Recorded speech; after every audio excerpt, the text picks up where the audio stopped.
Okay, this is tape 2 with the interview with Giuseppe Gioia taking place on May 31st, 2010 with Cassidy Bankson.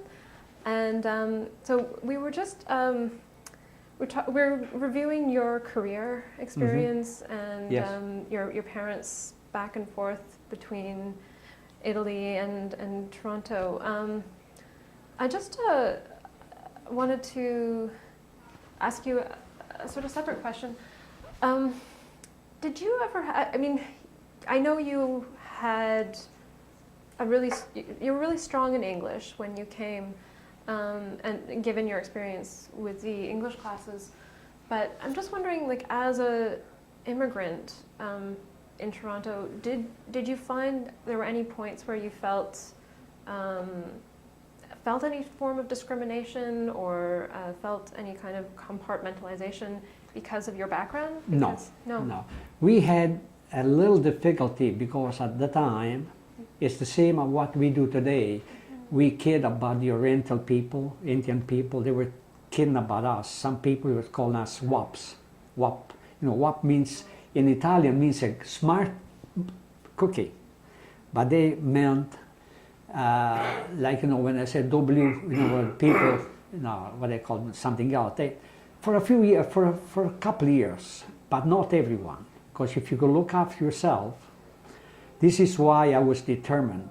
Like, for instance, I didn't only go to nice school, but with the help of my cousin, also my dad, we bought the book. It's called The Metodo Ugo, in English in 3 months, where you learn the English grammar.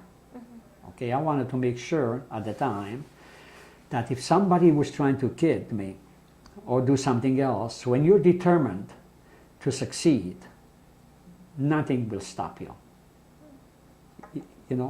And if you're not afraid, nothing scares you.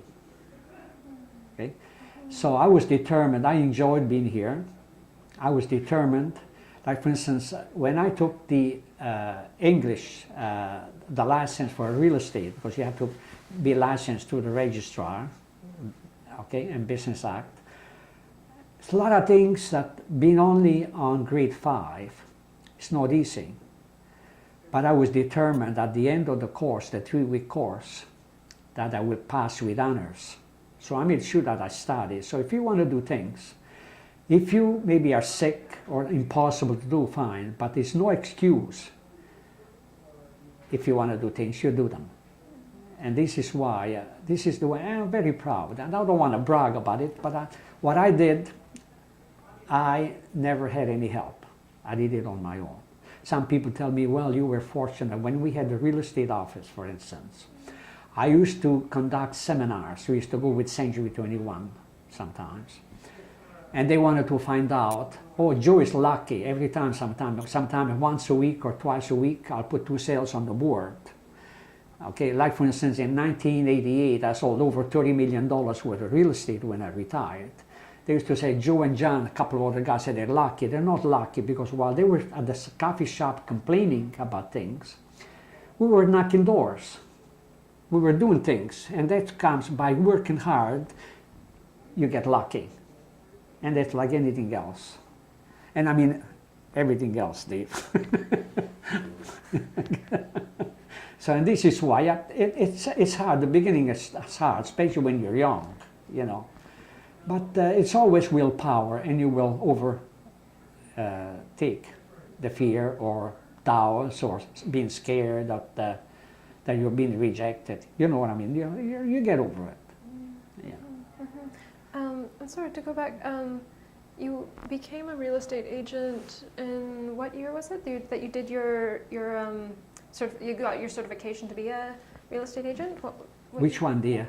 The real estate? Yeah. In 1965. Okay. Yeah. And then how many years did you practice as a real estate agent? No, the real estate, the course was only about 3 weeks. Okay. The course itself. Because basic things, like was maybe a real estate law, financing, make sure that you know what you were doing. And you get the license, you get the real estate license through the Toronto Real Estate Board that we were to be members with. And I liked it. And from the start, of course, while we had the store until 1969, from 1965 that I got the license, I used to know a lot of clients. I used to come in the store and used to solicit real estate at the same time. The only time I was in the store helping my wife and my dad, I was talking to people. And I had some people listing their home because knowing us from the store. And then even in real estate, if I listed your property, I didn't put a sign up and hoping that somebody has sold it. I did my darnest, make sure that I sold it. And it was pretty good. Like I was with Keith Real Estate when we started the first. We had an office on the area, Eglinton and Danforth Road. We had an office. And we had 2 floors. We had about 75, 80 agents. Those days, some of the sales we make houses were $18, $17, $15, $10,000 where houses were very cheap. So making 5%, our commission wasn't that high. But it was a lot more than working at 90 cents an hour. Because for instance, in 1971 or 72, I won the first prize with the Keith Real Estate. It was about 700 agents. And I won one of the first prize. I sold about $2 million worth of property. And my God, now you buy 3 houses now and there's $3 million in Toronto. Then I had to sell about 65, 70 houses to make that kind of money. There was sales. But then of course the commission was only to 5%. I was getting only a portion of it. But I made a lot more money than my brother being a high school. He was a principal or a high school teacher. I was making a lot more than him selling real estate, and I didn't have university degree. Like for instance, in 1960, when I was driving for Kingsway Transport, I was a member of the International Teamsters. Okay, my brother started to teach at Forest Hill Collegiate Institute. That's the same place where that girl that was lost, you see on the news, that disappeared. She went to school with her brother, and in September sometime they haven't been able to find her. Okay. It was also Forest Hill Collegiate Institute at Bathurst and Eglinton. Okay. That's where my brother started to teach, and his salary at the time, 1960 or 61, was $4,200 a year. I was making $13,000 or $14,000 a year, then driving an 18-wheeler. So. But then, of course, I had to give up the job because I had to help my dad in the store. And then the milkman from our store went in real estate. And he brainwashed me, said, yes, you go also in real estate with them.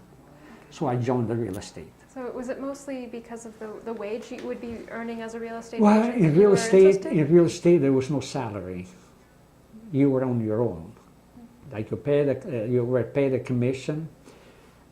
We were licensed to be a real estate agent, but we had to work under a person that had the broker's license, that we could not be on our own. But it was pretty good.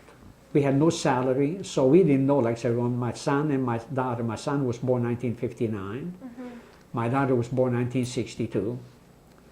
And I had some very, very lean years when the tanks were bad. So if you had a good year, you don't just spend a good year. You put it aside because we had some very, very lean year, and then we had to still.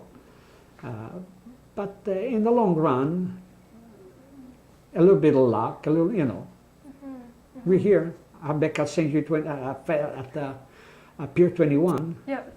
58 years later today. Yeah. Yeah. You persevere. Yeah. Persevere. And I'll be back in another 25 years if you're still working here again. Yeah. Make the 25th anniversary of the interview. Okay.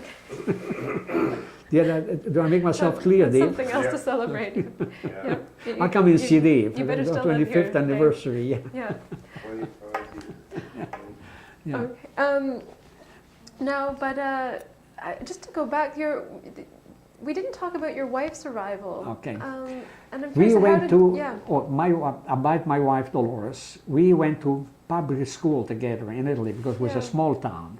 Mm-hmm. Okay, but we just were actually my mother's the land we had. Some of the land was also next to their family, their family. So we knew as little kids, but we went to school together. But when we were in Toronto, when I was in Toronto, I was a good friend of the family all the time. Her brother, which is still alive, he lives in Trenton. He was donated a kidney about 5 years ago, but he had a lot of trouble. But to me, it's better than I don't get along with my brother. That's beside the point. But the brother-in-law is closer to me than my brother, and we get along quite well. So at the time when she arrived in 1956, I used to teach kids, girls at Mutual Arena. You know, now it's called different, where they used to play roller skating at Mutual Arena near downtown. Okay, I used to teach, and you have a free membership, kids to roller skate and dance on the roller skate. So I took my brother-in-law, Guido, to play the beginning area. So he fell and broke his arm. And they all said that I did it for a purpose, because in 1956, it was in November, when my wife later was just friends, I went to the CN, the railroad station that she came from here, to pick her up with my car, because I had a brand new car. I brought a 1956 brand new Monarch, big car. So I picked her up, and they always say that the sister, because she had 6 sisters, so you remember that I broke his arm so I could go and pick his sister up. You like that? And that's what we met. And then she came here because her dad from Italy, Nick, my father-in-law, decided they had some friends in Hamilton, that they had property next to them, and it was a young man that he wanted her and the parents back home to meet him. So, like, you know, they were arranging weddings. So I said to myself, I have to drive myself, Guido and her, to Hamilton to meet somebody else. And I knew the family. And my aunt from Montreal said, Joe, says, Dolores is here from Italy. Why don't you make a move? What are you waiting for? So we decided, that's why, this was in 1956. In 1957, in October, we got married a year later. And that's when it started from there. And then we opened up the story. We were married for 44 years when she passed away in 2001. But her mom used to come here every 2 or 3 years, and of course she had a lot of sisters here. So there used to be most of the other sisters. But the last few years when she passed away, she was at one of the youngest sisters here in Toronto, where we are, and my wife. They were sharing time when she passed away. She was with us. And this is Rose, the youngest sister, that she would feel guilty if, I'll say it on there, it doesn't matter, if she knew that I would say the history of her grandfather, what happened because of the family thing. Mm-hmm. I want this because if she sees the film, I want Rosario to know about the story. The story of the family. That I said because to be very proud of what he was, because he was a gentleman. And when he raises in 1955, Nick, my father-in-law, goes to find his dad and finds out he's got another 4 big boys there. He meant business when he said he wanted his wife and his son and daughter to join him, because he wanted his family to have a better life here. Yeah. And he made it a better life, and he would have wanted his son to be with him. But he was just as mean as his dad was, because very strict, Nick, my father-in-law. He was brought the same way. And of course, at a certain age, when it does happen, there's no control that we can do anything, but this happens every day. Yeah, yeah. Those things they're meant to happen, and nothing we can do. Yeah. But he was a good guy. And my brother-in-law is exactly like his grandfather. Exactly the same. Small, but very determined. Yeah. Just to give a little bit of, do you mind just giving a little bit of backstory for the tape about Giuseppe Gioia's departure? This is your wife's grandfather. Yeah, John. That was John Gioia. John Gioia. Sorry. John Gioia. Yeah. Yeah. No, sorry. My wife's grandfather. Yeah. Okay. When he was here the same way, he was a very, very hard worker. Okay, and we didn't know as much as when my son found out, received the picture, received the application that he joined the army, It was just about 5 or 6 months after my mother-in-law passed away, because if he would have received it before, then I would have had an older person to tell us a bit more about him. So the only thing we knew about him was because my brother-in-law, the oldest one, Vincent Gioia, was with my father-in-law when they went to Saint Michel, British Columbia, and he went together with him to meet John Gioia. And that's why from him I know a little bit more, because also Vincent asked me, he knows I was coming, and I said, I'll give you the number if you're going to go later date, because if I go now, he was not prepared to come. And then, of course, I was going to be here not only for the interview, but I was going to spend the week with Dave. So it was not possible for both, but he knew. Vince has been into the goatskin store that my John Gioia had in Lethbridge, Alberta, because he was also there with his father-in-law. He was the husband of the oldest sister of my wife, that he married in Italy in 1947, 48. So in 1951, he was already married in Italy. He came with his father-in-law here. And that's when all the girls, the sister, and my brother, they all followed up in the next 4 or 5 years. Okay. But he knew a lot more than I know. But that's the part I know, because Randy was having a good conversation with my son after we traced them on the internet. My son traced them about 7 years ago. Randy being John Randy Gioia's yeah, he's in Lethbridge, Alberta. son, yes. And my son will still have an email where you can get it, but my son is in Dubai. But anyways, the conversation at the time was when Randy sent the picture that I gave you, that you have here to take copies. He got the picture of the oldest son of my wife's, or John Joy. Okay, we were also named John, was taken John Jr. Okay, and he was 90, like 6 or 7 years ago. Was the oldest one was 91 years old at the time.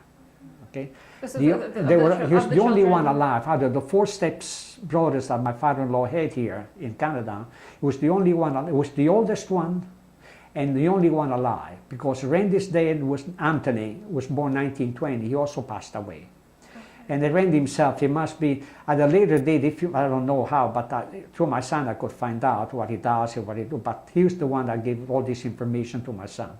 Okay, so Randy is the grandson of John Gioia. Yes, that's yes, right. Okay. and he was the son of Tony, I guess Tony or Anthony, I don't know, but we call Tony Gioia. Okay. He was born 1920, but he passed away. And he must have been about the same age as my son himself. But he would be he'd be an uncle to my son. It would be like a step cousin or whatever, no, step brother to my my wife. Right. Because one of the sons, the only one that my son got in touch with through the internet. Yeah. Yeah. But I guess the backstory on John Gioia is that he came to work in Canada. He came also in the late 1800s. Yeah. Because in 1906, that's when Nick, my brother-in-law, was born. But he was here before that.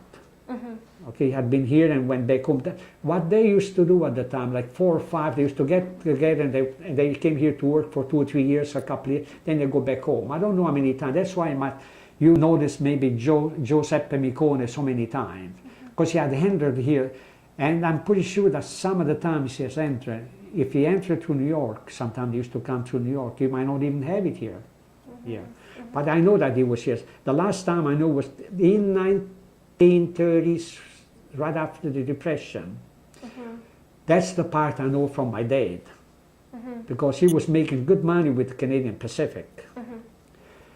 So he returned and sent this money through the bank. Like the bank of, I think it was one of the Italian banks, it was the Bank of Naples, whatever. Just before they arrived, they went from San Massimo to Naples to get the money. They closed the doors, they went bankrupt.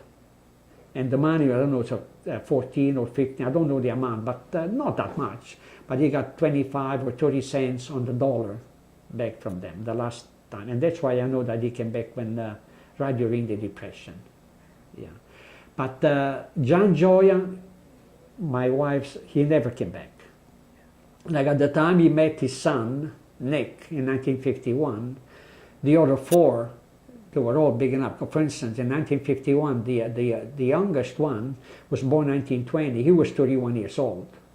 and the others were older than 31. Between 31 and 40 years old were the other three, because he had four of them. And they offered my father-in-law, said, we're here just the same as you. It's not about, because he was upset when he saw his father. I guess he went there just to scream at him, because he says he had abandoned me when I was 5 years old. And the other boy says, we're here just the same way. I said, but if you need any assistance, if you don't want to go back to Michelle, there's also space for you here. But he was so proud of himself that he felt, I don't need, if I didn't have your help when I was small, I don't need your help now. He went back to Michelle, then he got hurt there, came back to Toronto, and stayed a little while, then he went back home. But his children, of course, at that time, they were all here. And when he passed away in 1973, Nick. When he passed away, he was here in 1970, but when he passed away in 1975, and this is your the father-in-law? mother-in-law, the father-in-law, his wife, my mother-in-law, has been here at least 6 or 7 times. Used to come. She came in 1991 because Danny, one of her, Rosario, the younger sister, got married. She was here for the wedding. She was here in 1996. Then she was here the last time. Then she came in 1998. When she came in 1998, she was visiting one of the other daughters in Newmarket. You know where Newmarket is in Toronto. On Easter Sunday. And my niece, she had one of those big custom-built bungalow with sunken living room, like from the kitchen was too. She was around the table. She fell and broke her hip in 3 places. And Guido, her son, said, "That was the luckiest day of your life, Mom, because for the excuse that you have the broken hip, you cannot, because she was going to go back home again. She wanted to be on her home back. She had 7 daughters here. They were all alive at the time. And himself here, and she wanted to be on her own home. And we wanted her here. She had 26 or 27 great-grandchildren, 16 grandchildren, but she wanted to go back home.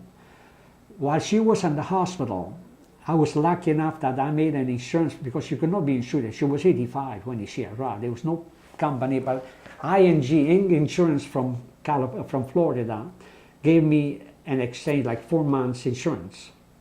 From January until the end of May, while I applied for her to sponsor her to remain here.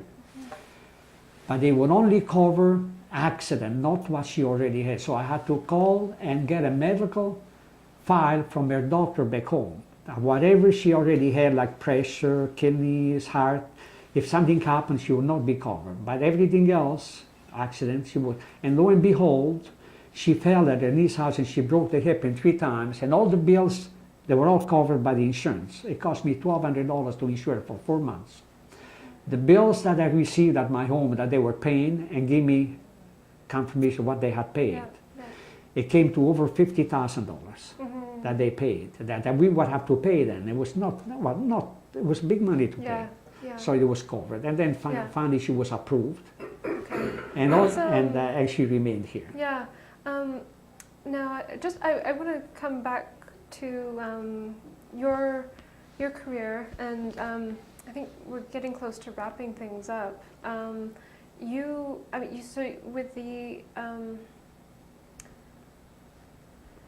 With real estate, you started in 1965, and you went until. I was with called Keith Real Estate. We had about 40 offices throughout Ontario. It was about 1,000 agents. I was with them from 1965 to 1974. Okay. But then in 1974, the same gentleman, Bob Dolmer, that convinced me to go in real estate, he was our milkman in the store. We decided to go on our own.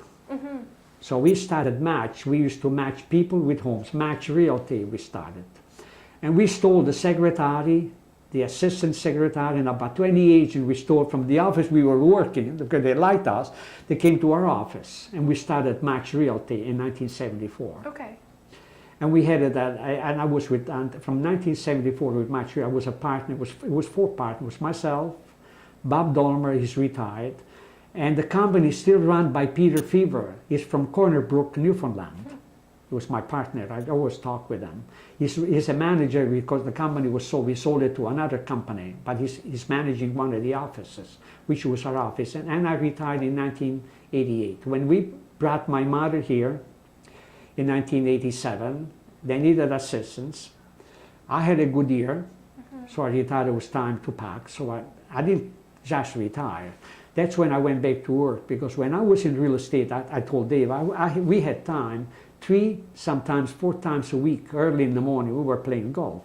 Because it was time that, early in the morning, and then we were busy.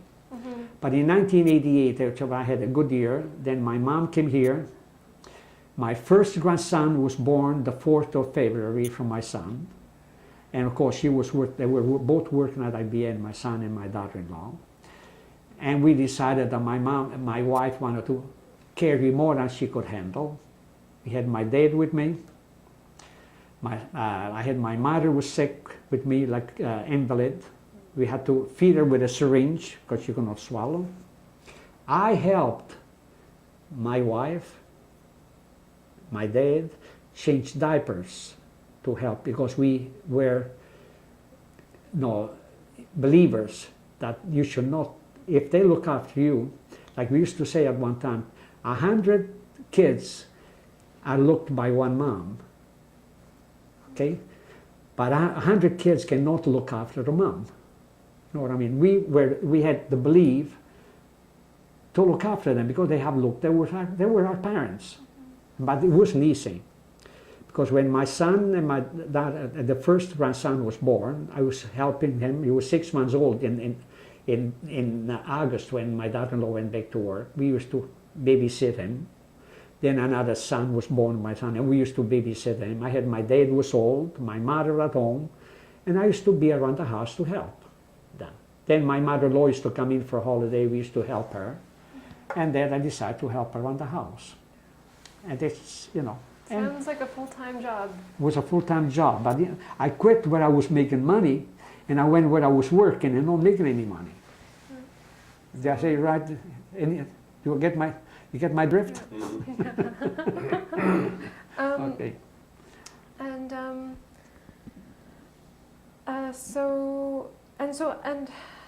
it was until 2001 that she passed away. My dad passed away in March, the middle of March. Yeah. And we were going to Italy, because we were going from 1970.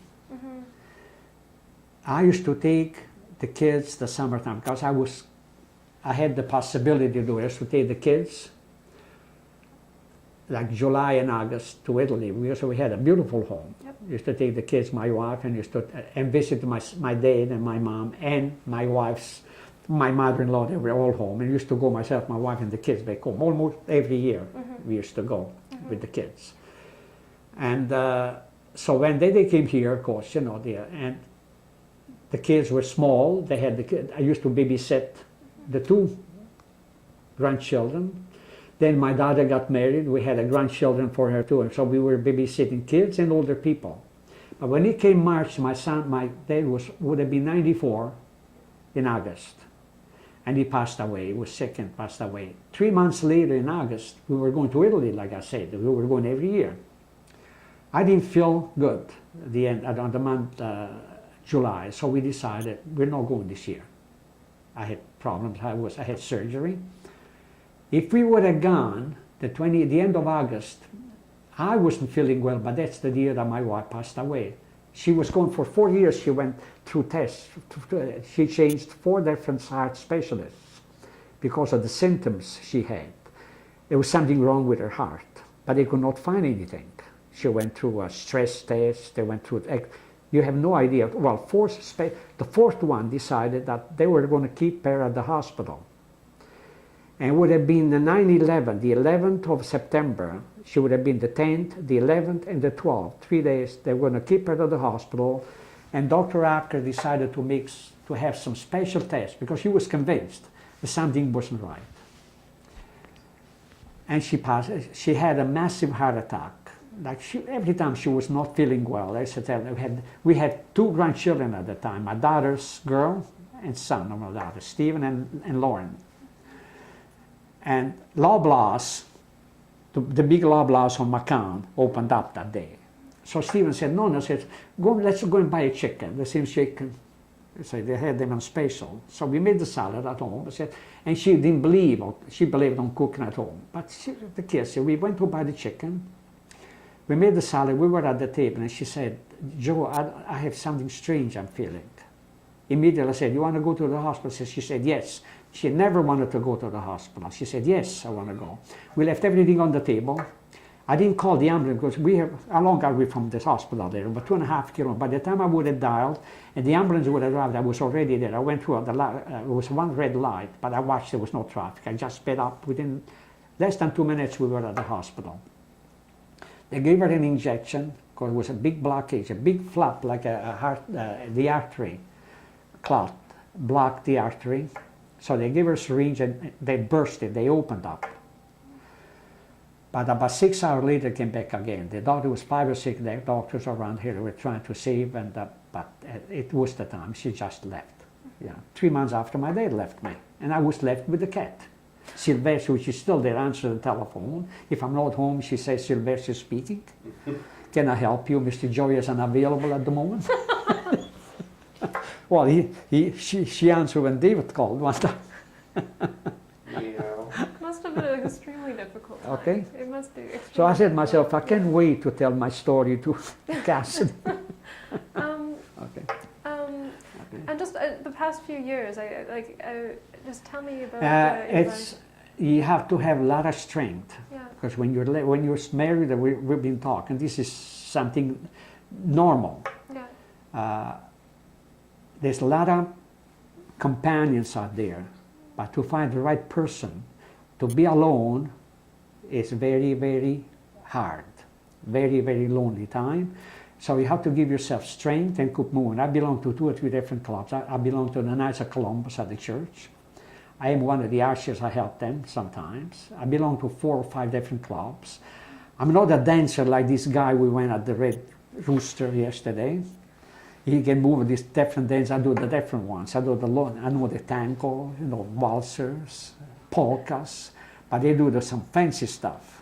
Okay, and you keep busy. But it comes the time that you cannot stay out of the time. You have to. I'm lucky enough to have very good friends on the street where we are.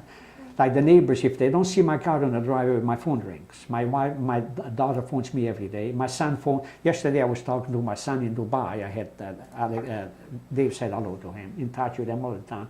But and if I wanted to find somebody else, it's been 9 years now. There's a lot of people out there, but it's not fair for me, and not fair for the lady that you find, unless you have to change your way of life. And at a certain age, you cannot, if you're molded a certain way, like my wife used to tell me, Joe, get lost. She says, you're pestering me. But we're still husband and wife for 46 years. And another person that has a different way of life, I cannot push her to do what I like. She cannot push me to do what I like. It's very hard to mold older people, and start over again. As long as the guy keeps us healthy, you keep on going.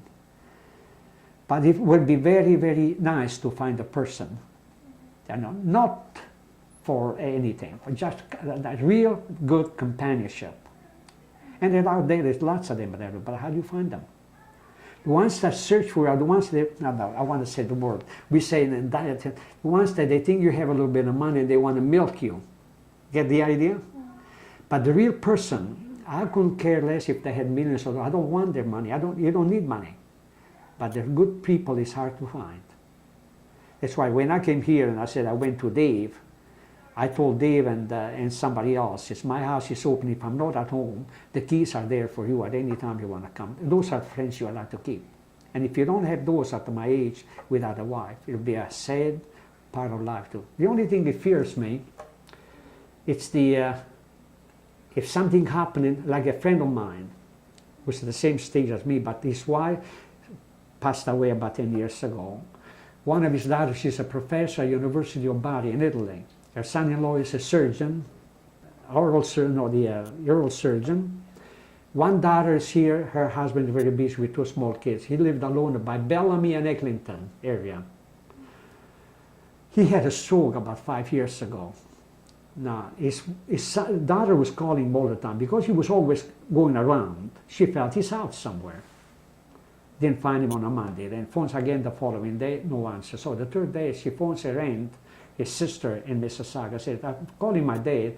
If he would have had the telephone like I have, like if Dave has, if Dave phones, when you phone, says, PIER 21 Society and the number.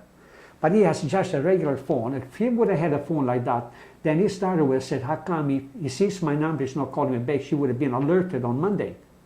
But 3 days later, they go home and he had a stroke. He was laying on the floor with a stroke. Now he doesn't talk, he's still alive.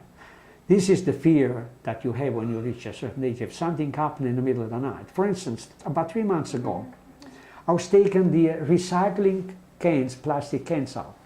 And I was holding with my elbow. The screen door opened at the side, it slid. So I swift turn, I was trying to get, I ripped my back, the muscle on top of my spine. The following day I could not get out of bed, it took me about a half hour. I got very, if I would have had the telephone next to me, I would have called 911 or to call it. Then slowly backing up, I was able to get up. And took about 20 different sections of the guy that fixed my back. Pain, Markham pain. Massage therapist? Yeah, it's okay. Yeah. It's just, but those are the things that you can do. But if something happens, this is the fear when you're alone. Yeah. That I'm concerned. But if you're gone, we have to go. Anytime, I'm not afraid. Like when I was on the plane, my daughter said, George, I hope everything. She was concerned. She said, Linda says, if the plane, exactly what I told her. If the plane falls and we're gone, it's the best gift I have. As long as you don't get in bed and be crippled for, like my mother was in bed for 7 years. Yeah. When in 1991, she passed away in 1993, but in 1991, my wife had a surgery. She had a gallbladder operation. But so, my daughter then was already working at the Bank of Nova Scotia, the Scotia Tower downtown. She was 21, 22 years old. My wife could not do anything. She was in bed, surgery. Of course, my dad is an older man. My mom was a heavy woman. Now, I had to help changing diapers to my mom while my dad was beside me and my 22-year-old daughter was beside me. You know how hard it is to do what I did? But I knew it had to be done. So when things have to be done, it says you just do what you have to do. And now I have no regrets. When she passed away, you missed them, but you did all you could for them, and the life carries on. So that was also for my wife, the same way. You have no idea what happened, but the guy up there knew something. I'll tell you why. When I retired, I was 54 years old. The 13 years before she passed away, we were together. Every year we were on holidays, going all over. If I would have waited, and I could afford to quit and be home, even though I worked more to be home, because we did all these things in the summertime. If I would have stayed at the job and do it when I got 65, she got 2 paychecks, 2 old age paychecks, and she passed away. What would I have done? If I had another 10 years of work, what would I have done? Nothing. So we did things in advance, prepared that if something happens, it's done. So the same thing I'm doing. I'm having a good time now because if something happens, I've had it. Right, Dave? So we're going to Great Britain and Sydney this week sometime. Last year, and then when I come back in July, I'm going to Dubai again. Okay. Yeah. That's where my son is in Dubai. But I want to thank you for sharing that experience, and but maybe we can talk about why you're here today and the anniversary.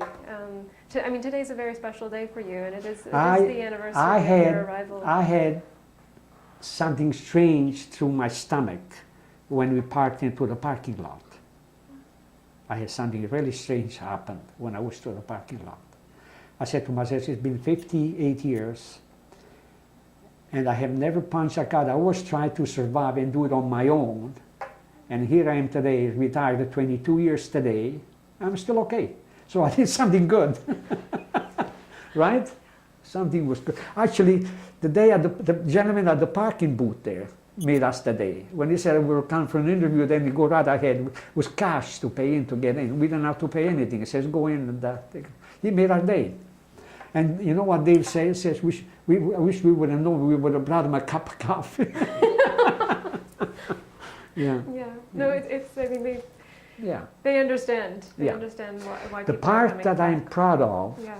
when I was in real estate, and I don't mind to brag it, not once again, I was taken on my commission and do something that I would jeopardize the life, the financial statement of any young couple, anybody. If I knew that they could not afford what they were buying, I would tell them right up front. If there was anything wrong with the property and they didn't see it, I would tell them not to buy it. I did my job. I have never taken advantage of anyone. And now, after so many years, I didn't need to. They hate me when we play cards at the club because they think I'm too lucky because I play good. Most of them, they shy away, they don't want to play cards. Yeah. This is the part that I like about them. Yeah. Yeah. Yeah.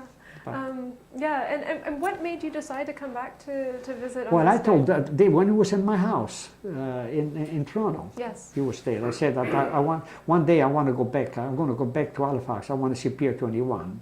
And that's when he was talking here, and they decided, yeah, and, they got the call. I guess it was basically just the friendship that we Yeah. developed. Yeah. Dave, do you mind? Here. That's Yeah, go ahead. It's the only person I had in my house, actually. The only person I had in my house. That my door at the bottom, even though it's a completely separate apartment, my door was always open if he needed anything in my house. The laundry, instead of using the apartment laundry, which was slow, he was using mine, my house was his house. When I had a lady now, it's closed both ways. I don't want to have that impression, that give her the idea, you know. I had a lady before the same way. But Dave, I said he would, I have had friends now from where he comes from Sydney. From Sydney, I have someone from Great Britain, very, very good friends that to me, they're not phony friends, they're real friends. And that's why I said, I'm going to go to Pier 21, I like to go, and the excuse are there to see Dave. Now you can ask him. Yeah, it basically started with our development of our friendship when I was transferred to Toronto.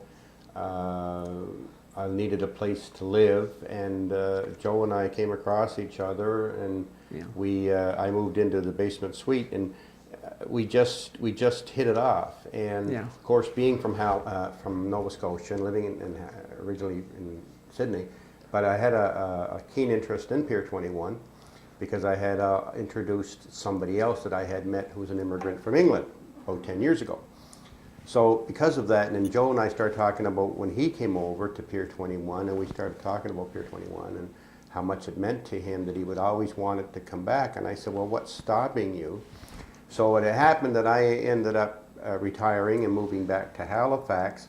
And when I got back, I just said it would be really nice, because Joe was and I got along so well, and from my stay up there, that he should come to Nova Scotia, because I would really love to show him Nova Scotia, and also to take advantage of coming back and maybe seeing Pier 21. So that's basically what started it all. And of course, with our friendship, it just materialized that I convinced Joe to come down for a little visit and to have a look at Pier 21, and here we are. Yeah. Excellent. Yeah. And you know, in the past year, like as for many, many years, one of the girls that used to work in my office, Teresa Forosolo, she's also from Halifax. My partner, and many, many more. If you have other nationality, even Canadian from any other provinces, they come and go, you lose track of them. But all the friends that I've had that come from down east, that we became friends maybe a long time ago, they still exist. So it's got to be something there that there's a different way that compared to the other provinces. We're a little different. They bond together a little closer all the time, and they remain friends all the time. And you don't lose those friends. Like I like Halifax. I like one place we had fish and chips yesterday. Well, just before we close, Yeah. I think, is there anything else you'd like to say? I think we did enough. Okay, we've I covered a think lot. we did but enough. I want to Yeah. thank you so much for making this trip out here. And thank It you, was a Dave. thrill, and will last a long time until I come back In again. 25 years. Yeah, 25 years. 25th anniversary, not 58, 25th Yes. anniversary. Yeah. Okay. Okay. Take care.